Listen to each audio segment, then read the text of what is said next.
I'm Dave McHugh for D3Hoops.com and Hoopsville, again here at the ODAC Championship Tournament in Salem, Virginia. I'm now joined by Abby Pyzik, head coach for Lynchburg, who are moving on to the semifinals on Saturday after I'm starting to say this a lot, a grinded out type of game tonight against Roanoke. Well, we wouldn't expect any different, and we went into halftime and we talked about that in the second half. We talked about it was a 0-0 game all over again, and that we knew that with Paxton and Laurel, their seniors, they were going to come out very, very feisty with more intensity for the boards and just have more energy. And so, as that stretch came, we went up by 20, which was phenomenal, and then, their run came, and then we grinded it out by the end. It's interesting because you have a lot of size inside, and it's good size. I mean, they play well off of each other, but still a team that's smaller like Lynchburg seemed to have some success against you guys. We do. We struggle a little bit. It's kind of a double-edged sword. My girls have focused really, really hard on staying low and moving their feet, and the fear against going against Roanoke is their quickness, to be able to drive to the basket. And even with our tall guards, with Shannon Allen at 6'1" and some of our 5'10" guards, it's harder at times, to keep them in front. And our motto is to push them to the baseline. And so we struggle when we get beat middle, and then puts our post in vulnerability spot. And so if we can utilize our strength of our size while we're defending, while they're utilizing their strength, we can be successful. It's just a matter of getting those posts, those touches to finish the ball. Of course, it's a long day. I think your walkthrough was around 11 o'clock or so. How do you keep the team kind of fresh on that? 11 o'clock run through, now you're going to go get lunch, you got other things to do, and you don't play until Right. late 8 o'clock. How do you keep the team kind of focused? Everybody, we talked about kind of being late, but we play games at 7 o'clock, and so I think our clock, as you would say, maybe was right on par with, playing these late games. And we knew it was going to be a long day. We got up, we had breakfast, we did that. We went and grabbed a smoothie, actually, and then we went back and we rebooted for a little bit. I know the girls watched the live stats of a couple of the other games and grabbed food and then came back. And I was really, really proud of our team's energy. When there's such a phenomenal group off and so fun to be around. And then as soon as we got on the bus to get here, it was silent, and you could tell they were focused and on a mission. And, we've struggled with a lot of adversity through the year. We've had a really tough non-conference schedule, and, so we know what it takes to be focused to get things done. And I couldn't have been more proud of how they started the game. You had 3 players in double figures, led by Shannon Allen with 16 points, Katie Rivas 11.7 rebounds. But, the numbers aren't huge. You seem to try and use a lot of the players. What's been the secret that this team's been successful under? We're big on putting the team first. It's kind of on my office board, and we talk about that a lot.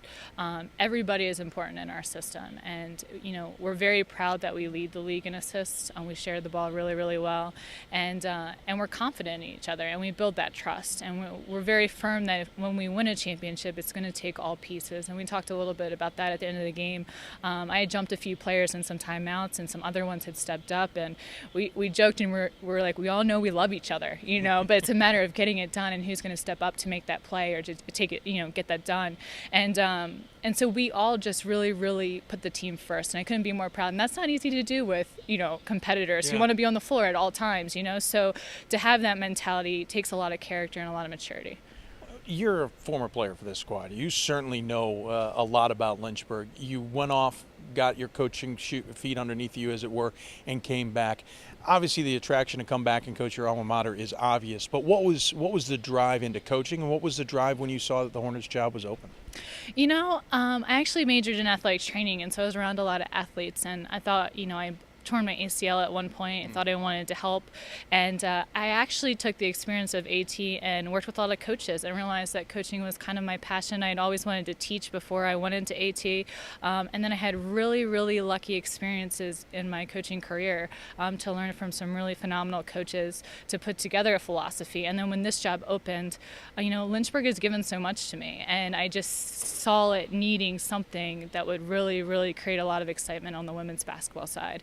And so to take this job was a privilege and an honor in both aspects, on both sides. And, I think my players realize when my passion or my fight comes out, it's more than just on them. It's because I love it so much. And they take that into consideration as well, because, when they graduate, they joke and they're like, I become you now as an alum, and so, it's one kind of big circled family, and they want it to succeed, and we want to do it consistently with our success, and that's why it was so important to back-to-back years that we showed that, we're here, and so I was really, really proud of our team's consistency, especially to do that when we had such a rough last week of regular season. I was going to say 16-10 now. You head into the semifinals for this program and its future.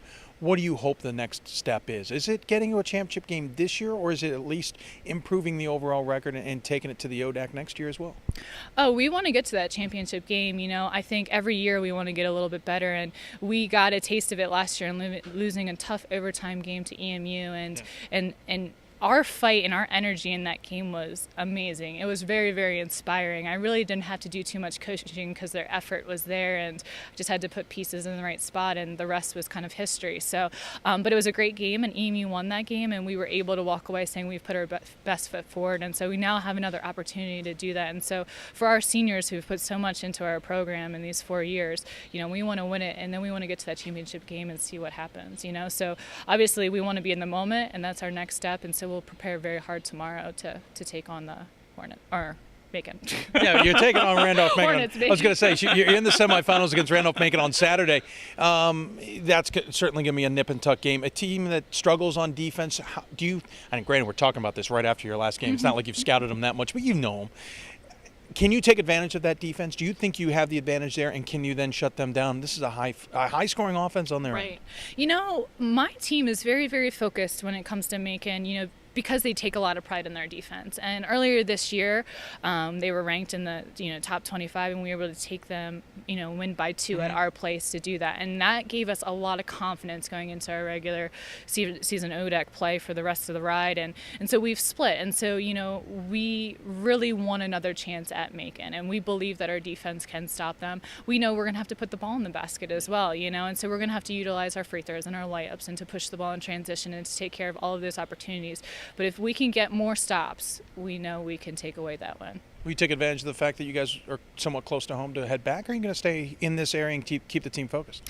The tournament is such a wonderful opportunity and so special at this level across Division III, and we know that we have something unique. So I try to give my girls the opportunity, so we stay, and we're going to stay overnight. We're going to go practice tomorrow. We're going to support our men that play at 3 o'clock tomorrow and really enjoy the experience. This is just an awesome atmosphere, and it's just such excitement. You can see it in the girls, and they just enjoy the banquet and everything that goes with it. So we're staying very focused. We're going to stay here, and we're in this moment until someone takes us out. Kind of started to answer, but the last question was going to be along the lines of, you said before we started this, you really love this atmosphere. You really love coming to the Salem Civic Center and playing in this arena. Why in particular? I mean, you talk about it's special for your team, but why in particular do you think this is so important? Division III is such a special level. I've coached at Division I and Division II, and believe in that as well. But something took me back to Division III in the balance and in all aspects. And my players put in so much work, and to have something special like this at the end of a year, instead of a lot of schools host that upper tier team and come to their campus, and it's just such a neat environment to see all of these people around, and the men come in and the women come in, and it's all day event, and you can watch other games and just rallying around, and the coverage of it. It just makes for a really unique situation and opportunity. And Brad Bankston, our commissioner, talked about in our banquet last night, what a neat opportunity to come together, as a family, as a league, as a conference, and to be able to compete with the best, and at the end of the day have that good sportsmanship, and whoever wins, and it's such a neat time, and we hope we get a chance to put our hands on the net. Well, congratulations on getting at least through the quarterfinals. Semifinals ahead for the Lynchburg Hornets. They'll take on Randolph-Macon. Thank you, Coach Abby Pyzik. I'm Dave McHugh for D3Hoops.com and Hoopsville.